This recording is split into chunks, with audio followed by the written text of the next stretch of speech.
Bonjour et bienvenue à cette conférence de presse virtuelle organisée depuis le Palais des Nations à Genève. Nous sommes aujourd'hui en présence des membres de la commission d'enquête sur le Burundi qui vont vous présenter leur 5e rapport. Comme vous l'avez sans doute noté, le Conseil des droits de l'homme des Nations Unies tiendra un débat interactif avec la commission d'enquête sur le Burundi la semaine prochaine, le 23 septembre. La commission a rendu public un communiqué de presse ainsi que leur dernier rapport qui est disponible en français et en anglais sur leur page internet et au moment où je vous parle, et vous devriez tous l'avoir reçu dans votre courrier électronique. Les deux membres de la commission d'enquête participent virtuellement à cette conférence de presse. Monsieur Doudou Diène, le président de la commission, participe à cet événement depuis la France et Madame Françoise Empson, l'autre commissaire, nous rejoint depuis le Royaume-Uni.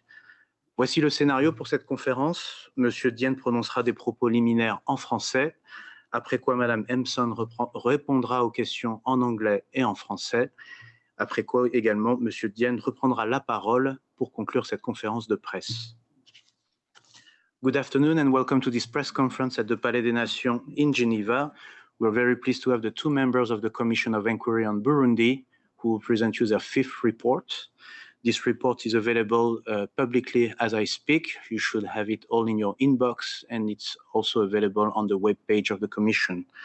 The two members of the Commission are here with us today. Mr. Doudou Diène is participating virtually from Paris, and Ms. Françoise Empson is joining us from the UK.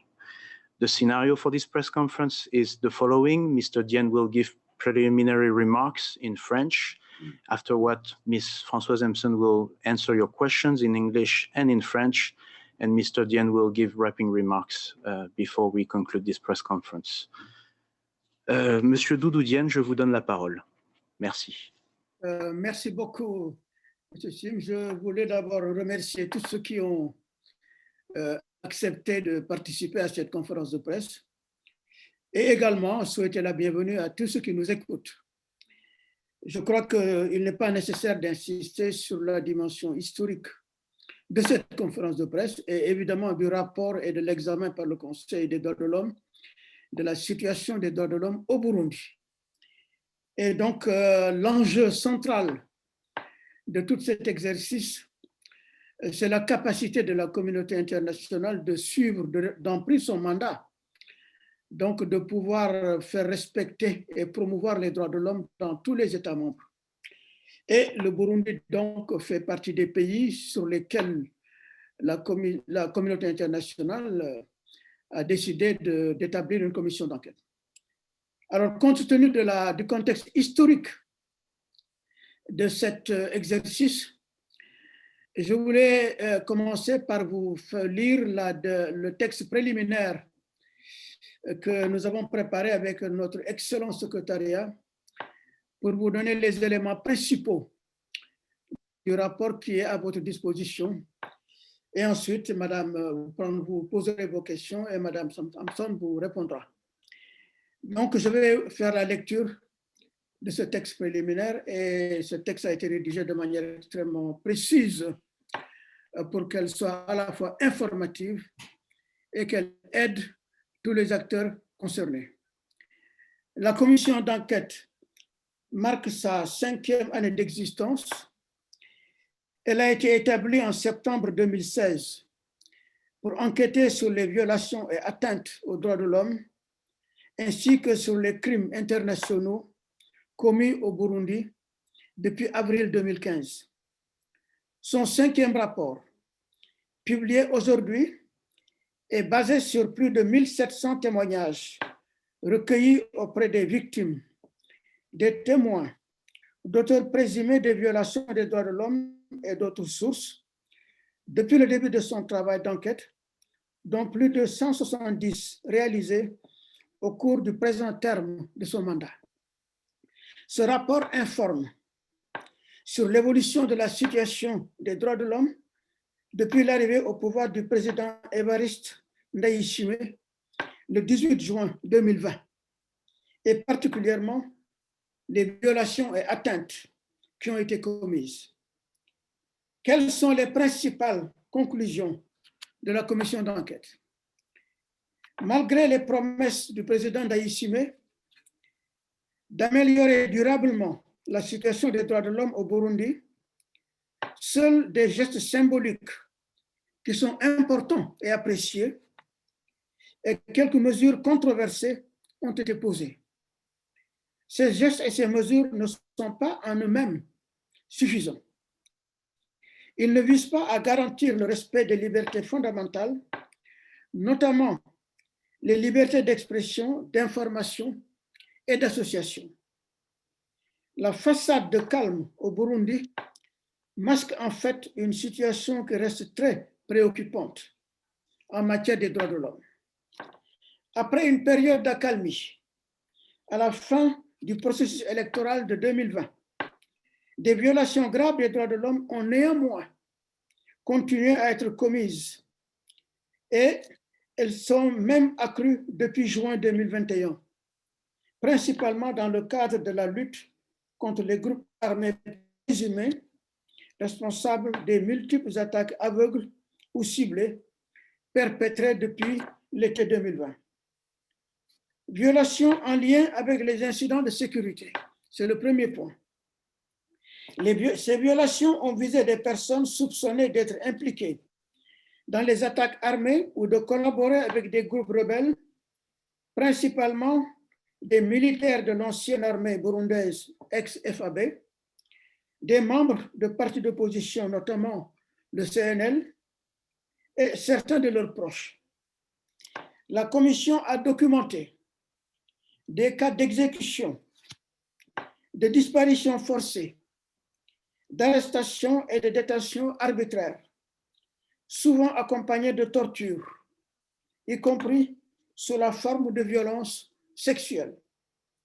Les principaux auteurs de ces violations sont des agents du Service national de renseignement, SNR, placés sous la responsabilité directe du président Ndayishimiye, des policiers relevant notamment des groupements mobiles d'intervention rapide, GMIR, et des Imbonerakure. Ils ont continué à agir en bénéficiant d'une impunité quasi totale. Le système judiciaire a continué à être utilisé comme un outil de cette répression, notamment en s'abstenant de mener des enquêtes sur les incidents en question et en validant et en prolongeant les détentions arbitraires. La Commission souligne que la lutte légitime contre le terrorisme et la criminalité doit absolument se faire dans le plus grand respect des droits de l'homme et ne peut justifier de telles pratiques. Deuxième grande question, l'espace démocratique demeure fermé et étroitement contrôlé. C'est un point important. Au niveau des médias, on relève quelques gestes encourageants pour donner des gages à la communauté internationale. Notamment, certains médias suspendus après 2015 ont été autorisés à reprendre leurs activités sous conditions. Exemple, Radio Bonesha, Télévision Isanganiro. La BBC a été invitée à faire une nouvelle demande d'accréditation, à faire une demande. Les 4 journalistes d'Ivoque, condamnés pour avoir fait leur travail de recherche d'information, ont été libérés le 24 décembre 2020 par grâce présidentielle, mais sans reconnaissance de leur innocence. Cependant, les journalistes qui osent questionner ou critiquer le gouvernement ou ses actions continuent à être vilipendés, intimidés ou menacés, y compris par le président Ndayishimiye lui-même, qui, par exemple, s'en est pris violemment à la fin août 2021, donc récemment, à un journaliste burundais en exil qui avait mis en doute les informations officielles sur la situation du Covid-19 au Burundi. Le Conseil national de la communication, le CNC, contrôle étroitement le contenu des médias et le travail des journalistes. Le site internet d'Ivoque reste inaccessible depuis le Burundi. L'autocensure est la règle pour les journalistes présents dans le pays, car ils travaillent sous la menace des sanctions du CNC et de possibles poursuites criminelles abusives. Le gouvernement prévoit de renforcer encore son contrôle en révisant la loi sur la presse de 2018 afin d'empêcher la circulation sur les réseaux sociaux de, je cite, contenu contraire à la culture burundaise. Fin de citation. Au niveau de la société civile, là aussi, quelques gestes positifs sont à relever. Les défenseurs des droits de l'homme, Germain Rukuki et Nester Nibitanga, ont été libérés et l'organisation Parsem a été autorisée à reprendre ses activités. Cependant, de nouvelles mesures visent à renforcer le contrôle gouvernemental sur les activités et le fonctionnement des organisations de la société civile. Par exemple, la limitation des frais de fonctionnement au sein des projets financés par les partenaires techniques et financiers et l'alignement des salaires versés dans le cadre de ces projets sur ceux des établissements publics burundais.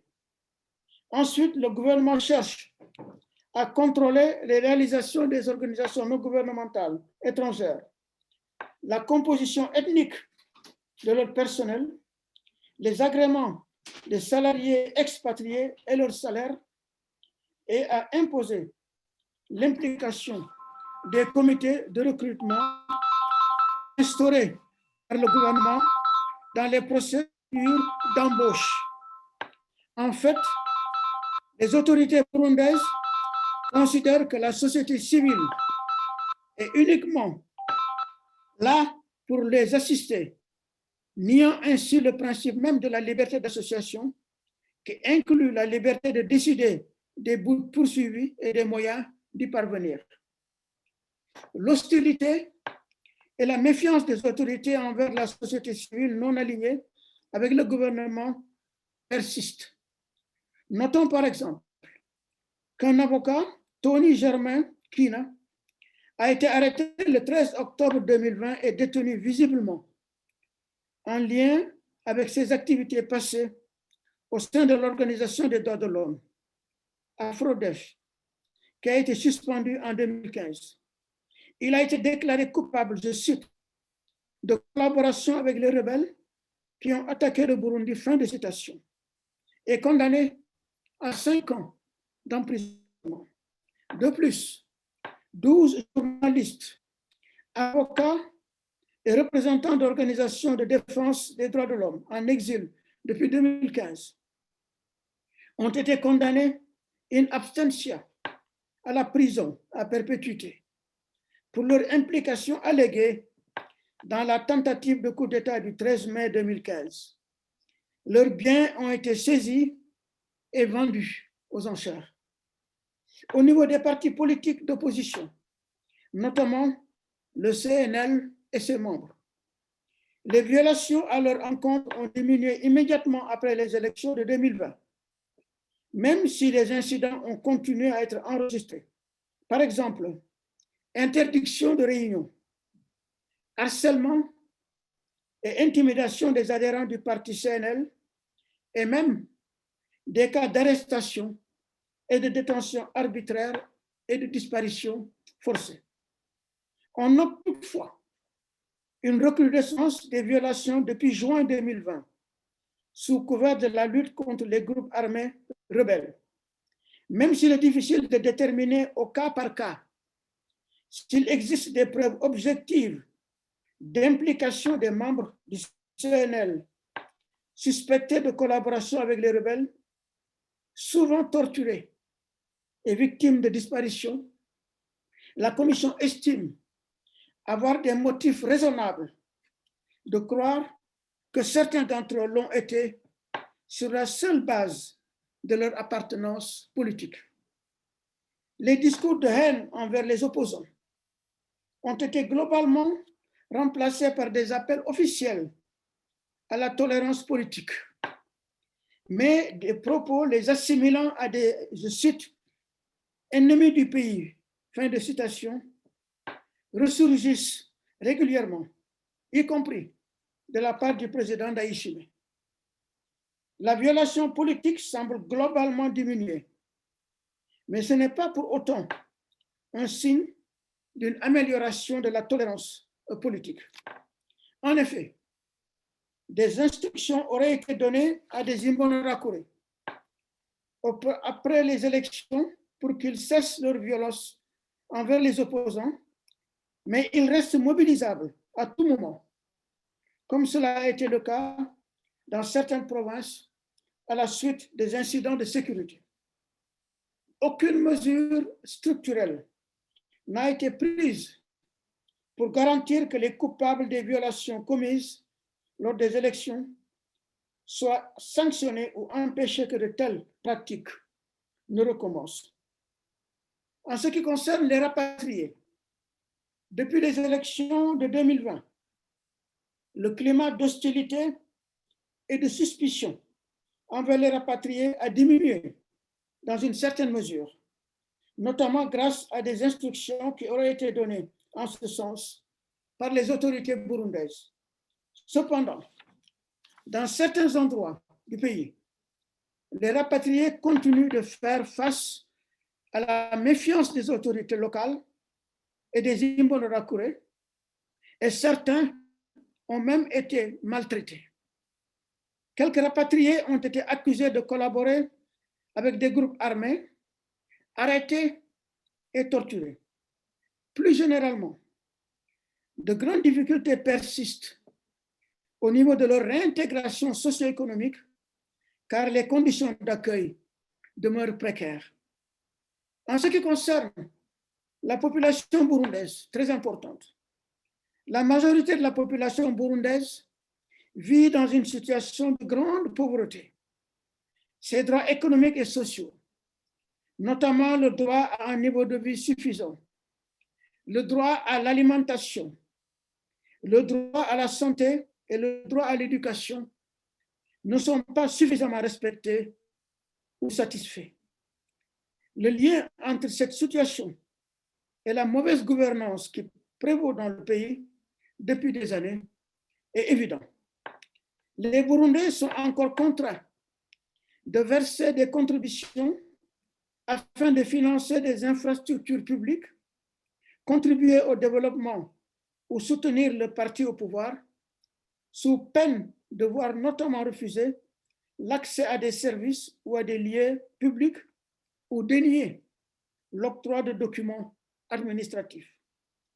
De nombreux cadavres continuent d'être retrouvés régulièrement dans l'espace public.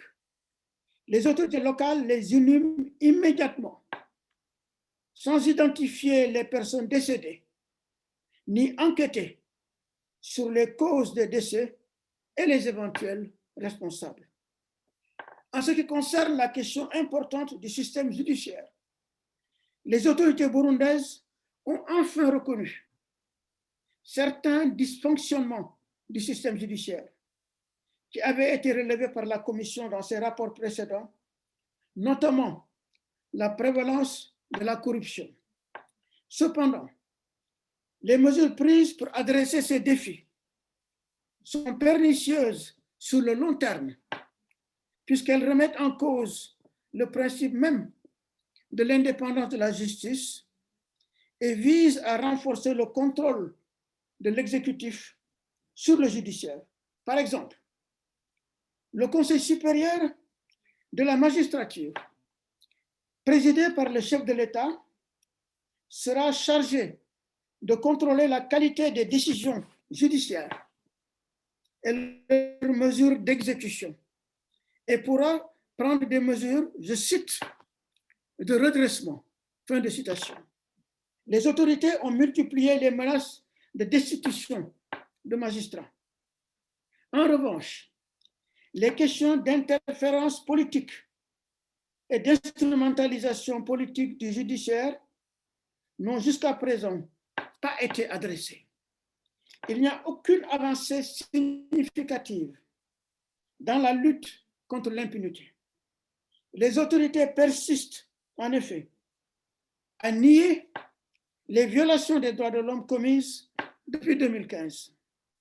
Les premières condamnations de l'été 2020 n'ont pas été suivis par d'autres qui auraient marqué une vraie rupture avec le passé. Les victimes et leurs familles ont toujours peur de porter plainte ou n'en voient pas l'utilité. En ce qui concerne la question centrale aussi des fondements économiques de l'État, que nous avons soulevée dans nos rapports précédents, le président Ndayishimiye et son gouvernement ont proclamé que la lutte contre la corruption, qui est endémique dans le pays, serait l'une de leurs priorités. Cependant, peu de mesures ont été prises et sont surtout des gestes ponctuels et des décisions controversées dont l'efficacité pour éradiquer la corruption reste à démontrer. Par exemple, le projet d'abolir la Cour spéciale et la Brigade spéciale anticorruption, organe important. Le licenciement collectif de fonctionnaires et la révocation de la ministre du Commerce, du Transport, de l'Industrie et du Tourisme en raison d'accusations de corruption, sans poursuite judiciaire à leur encontre. La suspension unilatérale de tous les contrats miniers qui étaient les cadres propices au versement de pots de vin aux plus hautes autorités, selon les conclusions de la Commission dans son rapport de 2020. Cependant, sans garantie de transparence, les renégociations des concessions minières voulues par l'État burundais peuvent facilement devenir autant d'occasions de corruption. Le président lui-même a affiché une position ambiguë vis-à-vis de cette question. Il a fait preuve d'incohérence et de revirement au sujet de la mise en œuvre de l'obligation constitutionnelle des cadres de l'État de déclarer leurs biens. Il a même déclaré qu'il autorisait les fonctionnaires à accepter des pots de vin à reverser dans les caisses de l'État pour, je cite, pour contribuer au développement du pays. Fin de citation. En ce qui concerne la question importante également de l'état de droit, l'état de droit, sérieusement détérioré depuis des années, continue de s'éroder, malgré la volonté affichée du président Ndayishimiye de le restaurer. La Constitution, les lois et les procédures ne sont pas respectées. Des autorités autorisent des transgressions telles que l'absence de déclaration de biens par les mandataires publics ou le non-respect des quotas ethniques au sein de certaines institutions étatiques. Des autorités prennent des décisions en dehors de leur domaine de compétence et sans respecter les procédures établies.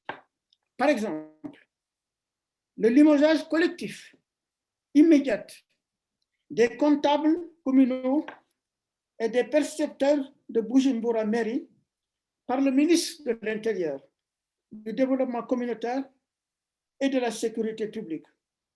Des décisions légales ne sont pas exécutées, notamment des décisions judiciaires de remise en liberté. En ce qui concerne maintenant la question que la Commission a soulevée et mis en lumière, les facteurs de risque extrêmement importants. L'analyse de la Commission démontre que plus d'un an après l'investiture du président Ndayishimiye, en raison notamment de l'absence de réformes structurelles, les 8 facteurs de risque communs d'atrocités criminelles perdurent, même si certains indicateurs ont évolué. Par exemple, le facteur de risque numéro 2, relatif à l'impunité pour les violations graves des droits de l'homme, récent et passé, et le facteur de risque numéro 3, lié à la faiblesse générale des structures de l'État, notamment du système judiciaire, ni impartial ni indépendant, sont des facteurs de risque structurels qui demeurent tels quels. La Commission souligne également l'absence préoccupante de facteurs atténuants, ça c'est le facteur de risque numéro 6, en raison de la fermeture de l'espace démocratique et du refus des autorités de dialoguer et de coopérer sur les questions relatives aux droits de l'homme. En conclusion, mesdames et messieurs, la Commission regrette que la situation des droits de l'homme au Burundi n'ait pas évolué de manière clairement satisfaisante depuis l'investiture du président Ndayishimiye. La Commission note la persistance de violations graves des droits de l'homme, dont certaines pourraient constituer des crimes contre l'humanité, et également de la fermeture de l'espace démocratique et du refus persistant des autorités burundaises de dialoguer sur les questions des droits de l'homme. Les belles paroles, les quelques gestes d'ouverture et décisions enregistrées jusqu'à ce jour sont bienvenus, mais ne nous permettent pas, en tant que commission indépendante, de considérer que le Burundi cherche à s'acquitter de ses obligations en vertu du droit international des droits de l'homme. Il est nécessaire donc que la communauté internationale continue à suivre les développements du Burundi au Burundi et de près, et d'encourager le gouvernement à prendre des mesures structurelles qui peuvent véritablement améliorer la situation. La situation des quelques 270 000 réfugiés burundais mérite également toute l'attention de la communauté internationale, qui doit garantir que les retours dans le cadre du programme tripartite soient effectivement volontaires, dignes et sécurisés, et que les réfugiés burundais ne soient pas contraints de rentrer en raison de conditions de vie dégradées dans les pays d'accueil. Je vous remercie de votre attention et vous donne maintenant la parole pour les questions que vous souhaiteriez poser. Merci, Monsieur Diène. Nous allons maintenant prendre vos questions. Je vous serais reconnaissant si vous pouvez lever la main sur Zoom. We'll know the floor is now open to your question. If you could raise your hand on Zoom. Thank you.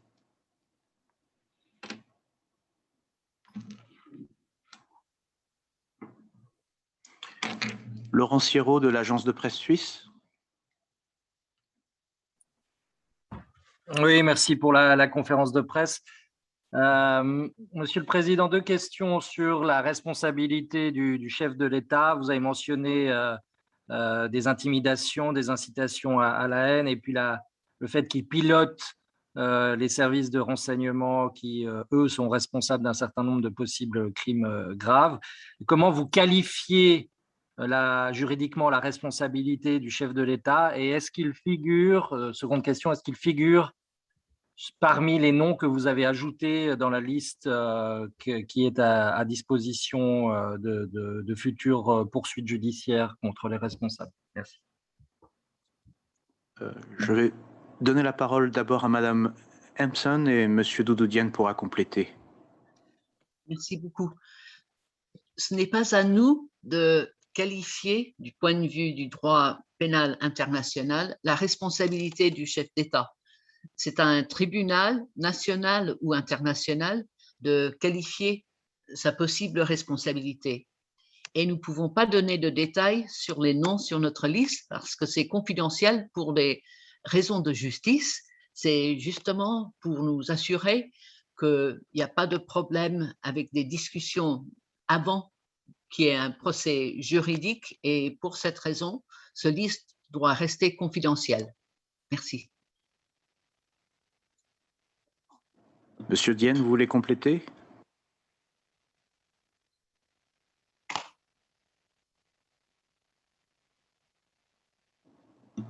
Je vais maintenant donner la parole à Nina Larsson, Agence France Presse, s'il vous plaît. Yes, hi, thank you for taking my question, which I'll ask in English, I hope that's okay. I was wondering if you could provide a bit more details on the crimes against, or possible crimes against humanity that you've listed. Which crimes are you thinking of specifically, and in what way do you see them continuing? Is genocide also among those that you're concerned about are continuing? Thank you. Madame Empson. From 2016 onwards, in examining possible international crimes, we have found that there is no evidence of genocide. We have focused on crimes against humanity. In our earlier reports, we've had to explain that there's a very technical, complicated chapeau to crimes against humanity. They're crimes that occur in a very specific context. There's got to be a campaign against the civilian population. So it does not include individual isolated acts, even by state agents, that can't be qualified as coming within crimes against humanity.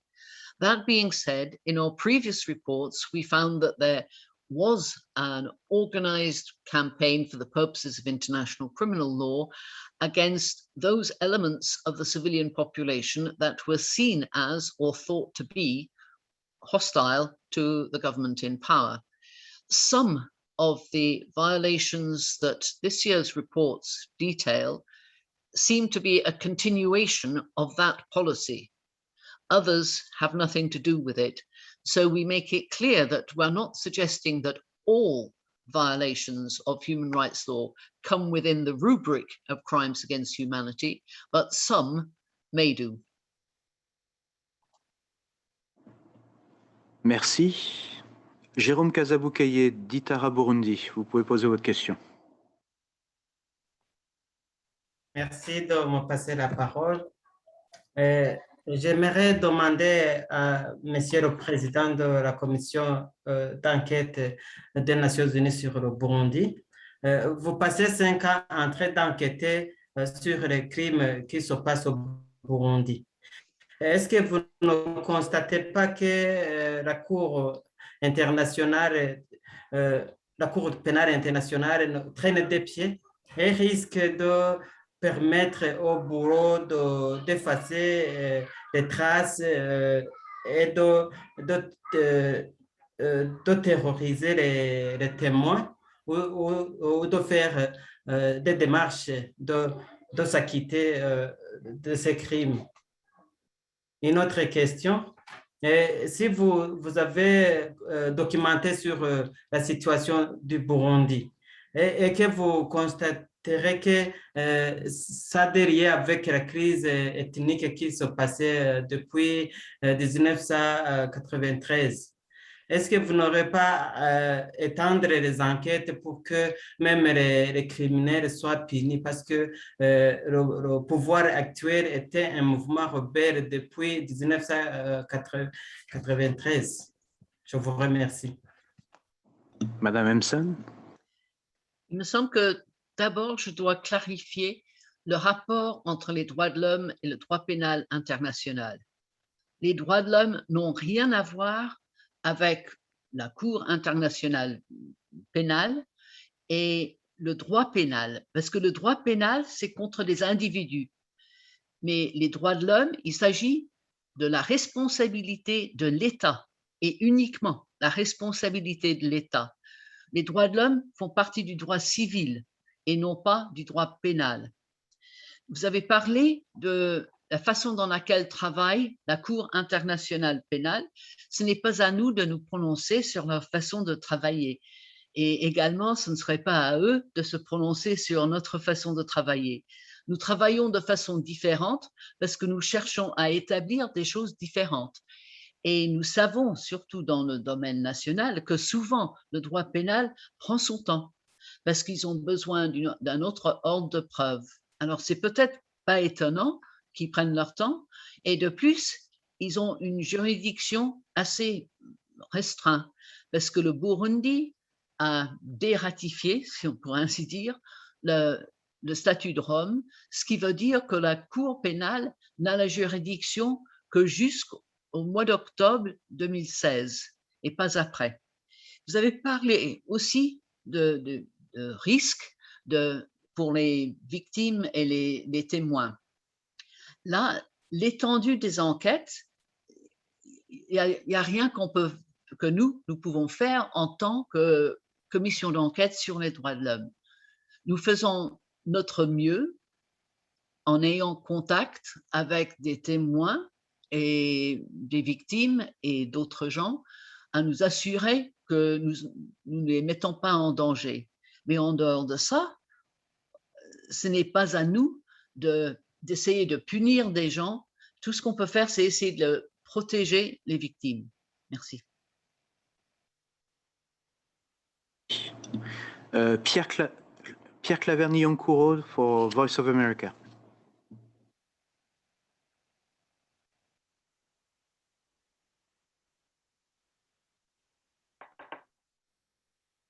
Alors, oui, je ne sais pas si vous me captez bien.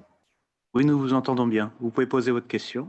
Merci bien. La première question, c'est sur la CPI. Elle a été déjà demandée. La deuxième, ça fait déjà 5 ans que la Commission produit des rapports presque identiques qui dressent un bilan largement négatif et vous n'avez pas encore mis le pied au Burundi. Alors, comment est-ce que vous allez continuer? Vous allez continuer à faire comme ça ou bien vous allez changer de tactique? 3, est-ce que vous plaidez pour la reconduction du mandat de cette commission? Merci. Madame Emson.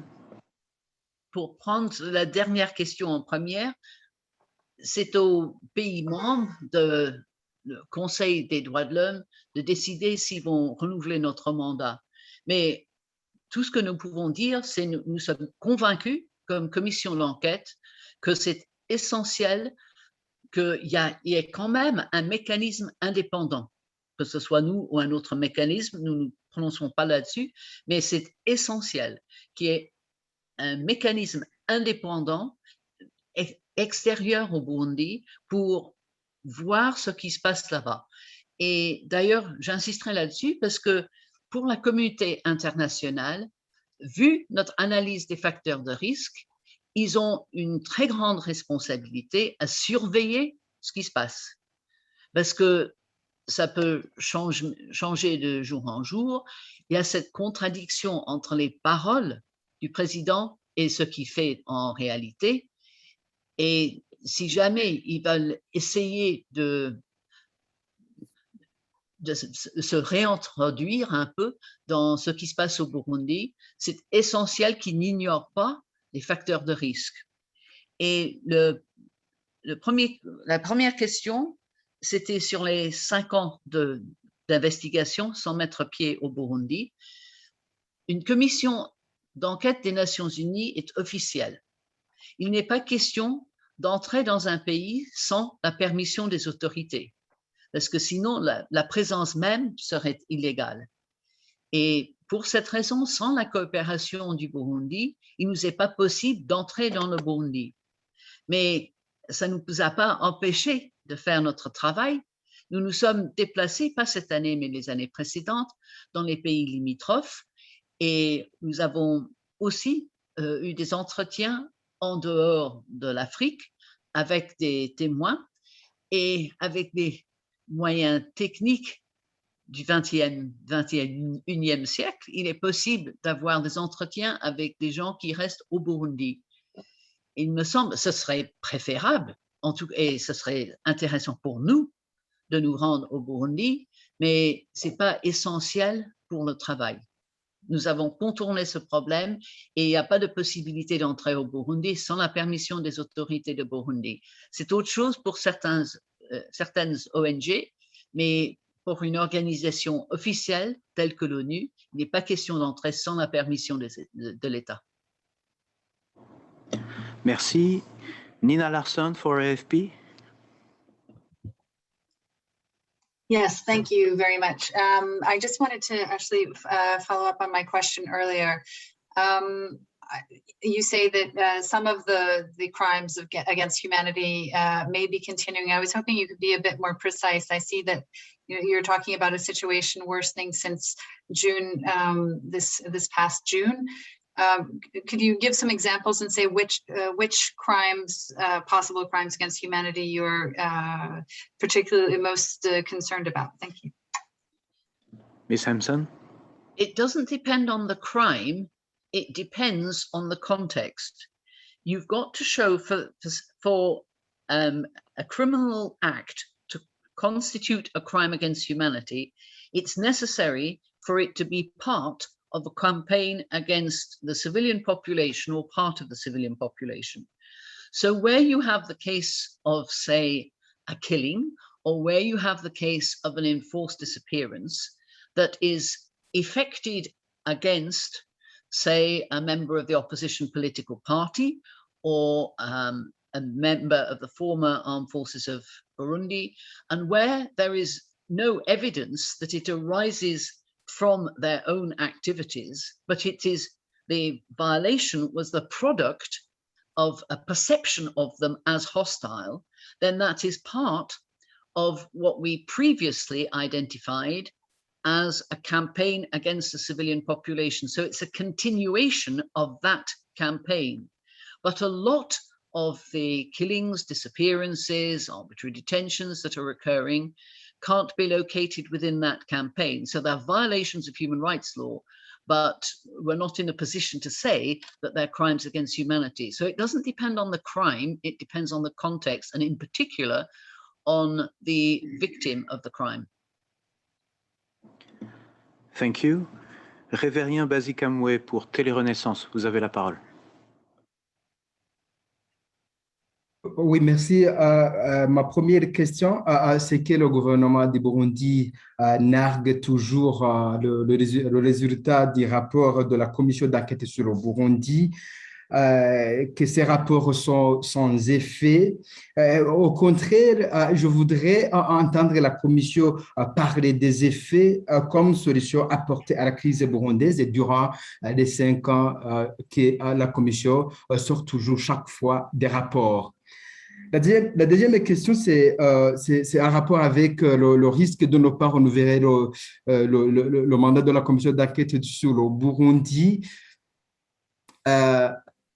Est-ce que ça ne sera pas vraiment l'échec de la commission de ne pas avoir cette opportunité de poursuivre son travail d'enquête sur le Burundi, donc de la part de la commission, mais aussi de la part des Nations Unies qui a mandaté la commission? Merci. Madame Hampson?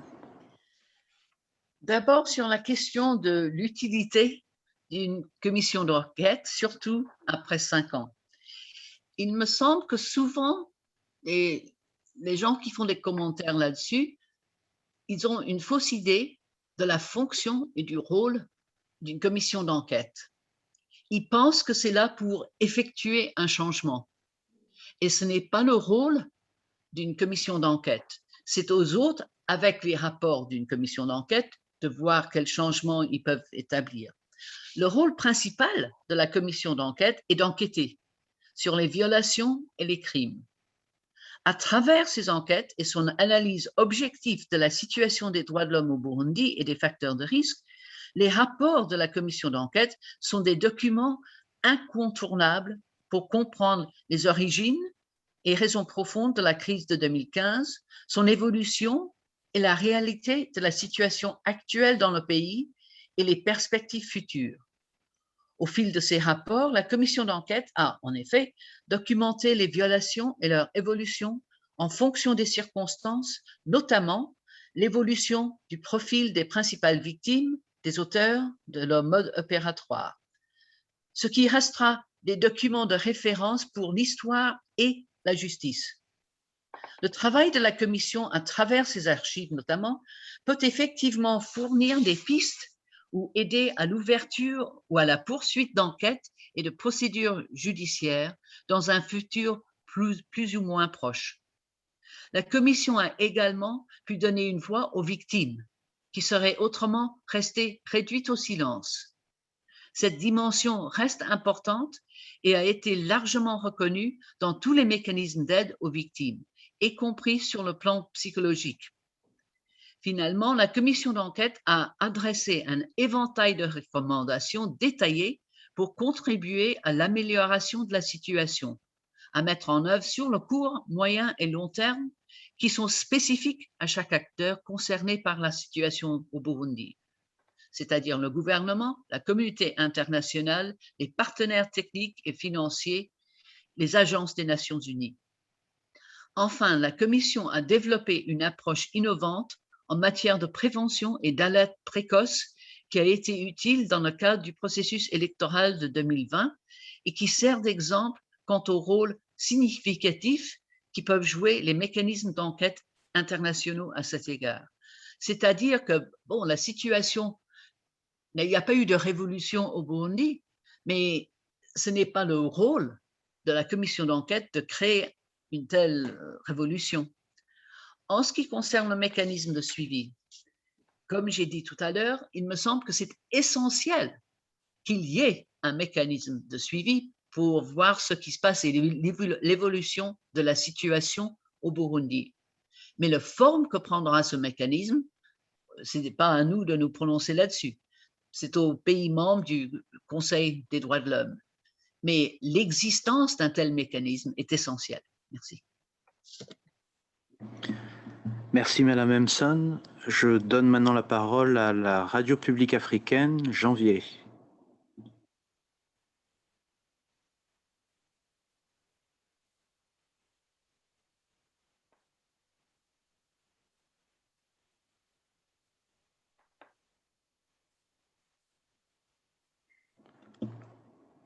RPA, est-ce que vous nous entendez?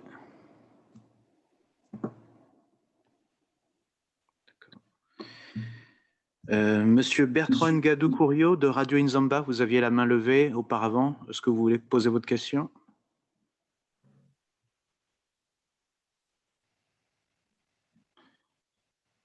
Écoutez, s'il n'y a pas d'autres questions, je vais redonner la parole à Monsieur Doudou Diène qui souhaite s'exprimer avant la conclusion de cette conférence de presse. Monsieur Doudou Diène. Merci beaucoup de me redonner la parole. Je voudrais souligner en complément des réponses excellentes de Madame Hamson, dire qu'il faut reposer la question de la commission d'enquête, dans le cadre global de la promotion des droits de l'homme et du suivi des violations des droits de l'homme qui se passent dans la plupart des pays du monde. Question complexe et lourde, où les acteurs n'ont pas la même position. Et je veux dire, le fait même que des commissions d'enquête soient décidées, ce ne sont pas les membres de la commission d'enquête qui l'ont décidé, ce n'est pas nous. C'est la communauté internationale à travers le Conseil des droits de l'homme et l'Assemblée générale. Cela signifie d'abord la simple création de cette commission que la situation des droits de l'homme est sérieuse et que la communauté internationale s'y intéresse. C'est un point fondamental. Parce que c'est là qu'il faut rappeler quand même que nous sommes en 2021. Les différents mécanismes des droits de l'homme existent depuis plus de 30-40 ans. Les violations des droits de l'homme continuent, mais en même temps, des progrès considérables ont été accomplis sur le plan institutionnel et des mécanismes, dont la Commission et d'autres. Mais il y a deux facteurs importants qui expliquent que les violations des droits de l'homme ont pu continuer pendant longtemps. Un, c'est le silence sur les violations des droits de l'homme. Donc, briser ce silence, c'est-à-dire savoir ce qui se passe. Ceux qui violent les droits de l'homme, leur stratégie a toujours été de masquer ces violations, de les cacher, de ne pas les reconnaître. Donc, s'il y a des mécanismes, comme la commission d'enquête, qui peuvent briser ce silence, c'est-à-dire avoir mandat, non pas d'écrire des romans, mais de documenter, j'insiste sur le point, les violations et les atteintes aux droits de l'homme. C'est un point absolument capital pour les pays concernés. Briser le silence. Maintenant, les pays, tous les gouvernements savent que les violations des droits de l'homme qu'ils commettent ne peuvent pas rester invisibles, silencieuses. Que la communauté internationale a des mécanismes dans les commissions d'enquête. Et ça, il faut le garder à l'esprit dans le long terme. Le deuxième point important, c'est l'invisibilité des victimes. L'invisibilité des victimes a toujours été un moyen par lequel les gouvernements ont nié les violations. Il n'y a pas de victimes, il n'y a pas de violation. Et donc, à partir de ce moment-là, tout mécanisme, et c'est là que le Conseil des droits de l'homme a pris la décision absolument importante de créer des mécanismes qui permettent d'accéder aux victimes, de les sortir de l'invisibilité. L'invisibilité de la torture, de la mort, des enlèvements, des détentions arbitraires, c'est absolument capital. Et c'est donc là, sur ces deux piliers vraiment importants, qu'il faut évaluer le travail de la commission d'enquête. Alors, un autre point, sur cette base, regardez l'histoire des commissions d'enquête. Moi, j'ai été dans plusieurs, Mme Hampson a participé à d'autres exercices. Il y a peu de commissions d'enquête qui ont eu une reconduction aussi longue, 5 ans. 5 ans, c'est long. C'est long pour la communauté, et je rappelle que les commissaires ne sont pas payés, ils sont indépendants. Mais 5 ans signifie deux choses. Un, que la question est sérieuse et que la communauté internationale veut continuer à la surveiller de près la situation des droits de l'homme. 2, la reconduction pendant 5 ans signifie que la communauté internationale estime que le travail, le mandat qui a été donné à la commission a été rempli. Et ça, c'est un point absolument capital. Et troisième point de la signification de cette reconduction, c'est que placez-vous toujours du côté de la population burundaise, de savoir qu'il y a un organe qui continue à examiner leur situation, à enquêter et à faire des rapports. Pour eux, c'est fondamental parce qu'ils savent qu'ils ne sont pas seuls. Et comme vous le savez, Mme Hampson l'a dit, c'est dans nos rapports écrits et vous le verrez, la commission d'enquête est le seul mécanisme existant pour suivre la situation des droits de l'homme. Les autorités burundaises ont réussi à éliminer tous les mécanismes, non seulement internes, régionaux, même de l'Union africaine, ou les neutraliser, même des Nations unies, même de l'OMS à un moment donné, sur les questions de la santé. Et le bureau du haut commissaire a été fermé. Donc, le vide. Donc, les autorités burundaises ont pris des mesures pour que le silence sur les violations et l'invisibilité des victimes soient maintenus. Et c'est ça qui fait l'extrême importance et signification profonde de la reconduction de la commission d'enquête pendant ces 5 ans. Je terminerai par dire, et on répondra à des questions éventuelles. Il y a un point, Mme Hampson en a parlé, c'est dans notre rapport. La commission a été résiliente dans son travail. Et je dois le souligner grâce à une équipe exceptionnelle du secrétariat, d'une grande qualité morale et professionnelle.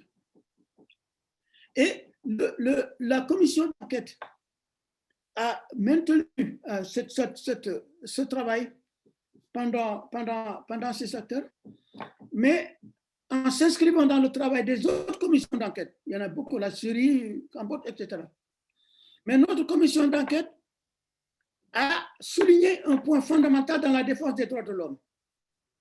C'est la question de la prévention, c'est-à-dire doter la communauté internationale de mécanismes et de moyens pour suivre, lire la lisibilité de l'évolution des situations des droits de l'homme. C'est là que l'apport de la Commission sur le Burundi est historique en apportant la question des facteurs de risque. Les facteurs de risque préparés par différents autres organes des Nations Unies, notamment le sous-secrétaire général sur la prévention du génocide. La Commission a activé ce concept-là C'est-à-dire dire à la communauté internationale, voilà la feuille de route, nous estimons que voilà tel et tel risque. Et voilà les critères pour lire ces risques-là, sur la base desquels nous pensons que vous êtes en mesure de suivre l'évolution de la situation et ne pas attendre simplement que les violations soient commises, mais de les prévenir et d'être alertés et de prendre les mesures préventives au fur et à mesure. Et ça, c'est un facteur important. Alors, je dois dire que, en dehors de la qualité du travail, de la qualité du rapport qui restera de toute façon des documents incontournables dans l'évolution de la situation du Burundi, les facteurs de risque mis en lumière et activés par la commission d'enquête d'une manière rigoureuse et objective vont rester aussi comme un point absolument central dans l'évolution de la situation. Donc, c'est ça que je voulais ajouter en conclusion et réitérer la conclusion de Mme Hamson. Notre commission d'enquête ne s'est pas auto-créée. C'est le Conseil des droits de l'homme qui l'a créée. Et aucun d'entre nous n'a été candidat, membre des commissions. Nous avons été désignés pour des raisons diverses, mais basées sur le travail que nous avons fait ou pu faire. Et donc, ce n'est pas à nous de dire quel est le futur de la commission, mais de dire que notre mandat a été de documenter les violations des droits de l'homme et les atteintes de la manière la plus objective, précise. Nous l'avons fait.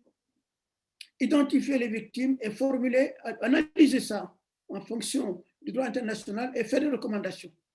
Et ça, donc, nous l'avons fait. Et notre conclusion centrale, comme l'a dit Mme Hamson, c'est de dire qu'il y a une persistance des violations. Et je souligne pour la presse que cette conclusion n'est pas émise seulement par la commission d'enquête. Même le Conseil de sécurité qui a retiré le Burundi de son agenda comme point spécifique pour le mettre dans le rapport général du secrétaire général, même l'Union européenne qui également se s'est interrogée sur la question des droits de l'homme, sur la question du Burundi, reconnaissent tous que oui, il y a eu des élections. C'est un tournant historique, comme nous l'avons dit. Le Burundi a la chance de transformer qualitativement la situation.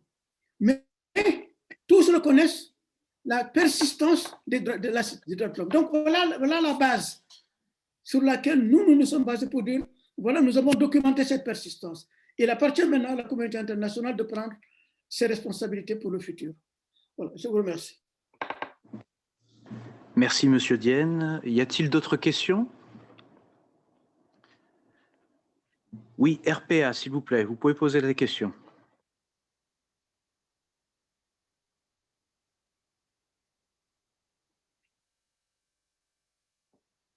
Vous m'entendez? Oui, nous vous entendons. Vous pouvez poser votre question. Et merci de la parole. Donc, dans le 5e rapport de la commission dit qu'il n'y a toujours pas avancée significative dans le respect des droits de l'homme au Burundi. Alors, en tant que la commission d'enquête, est-ce que la commission espère quand même des avancées progressives ou bien la commission craint au pire, comme rien n'a changé dans les 5 dernières années? Voilà. Madame Hamson. Madame Hamson. Il y a eu beaucoup de changements et d'évolutions dans la situation, mais en ce qui concerne les violations des droits de l'homme, il y a une persistance de violations, il y a une évolution dans les auteurs, une évolution en ce qui concerne les victimes, mais les modes opératoires ont continué à être à peu près les mêmes. Mais alors, il y a à la fois une évolution, mais une continuation en même temps. Et ça, c'est pas étonnant. À travers nos rapports, dans tous les rapports, on a donné des recommandations très précises pour tous les acteurs qui s'intéressent au Burundi, c'est-à-dire surtout le gouvernement, parce que c'est le gouvernement qui est responsable pour le respect des droits de l'homme, la protection des droits de l'homme et pour livrer une situation compatible avec les droits de l'homme. mais aussi nos recommandations ont adressé la société civile, les autres pays, les pays qui veulent travailler avec le Burundi, la communauté internationale en tant que telle. Et si on donnait effet à nos recommandations dans le court terme ou à mi-terme ou long terme, ça pourrait avoir un changement dramatique au Burundi. Parce que ce qui manque actuellement, c'est un changement structurel. Sans changement structurel dans le fonctionnement de l'État, par exemple en ce qui concerne le système judiciaire, en ce qui concerne le financement de l'État, sans ce changement structurel, on ne peut pas parler de garantie des droits de l'homme. C'est arbitraire, ça dépend de la volonté du président. S'il a envie de vous relâcher, vous êtes relâché. Mais ça, ce n'est pas un système d'état de droit. Pour avoir un système d'état de droit et un système de financement de l'État et un système judiciaire qui fonctionne, il faut avoir des changements structurels. Et jusqu'ici, on ne les voit pas.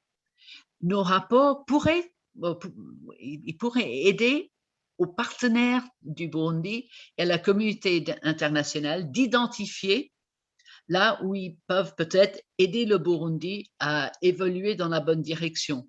Mais ça dépend d'abord sur la bonne volonté du gouvernement de Burundi. Et jusqu'ici, nous avons vu aucun changement au plan structurel. Merci. Merci, Madame Emson. Y a-t-il d'autres questions avant la conclusion de cette conférence? Je ne vois pas d'autres mains levées.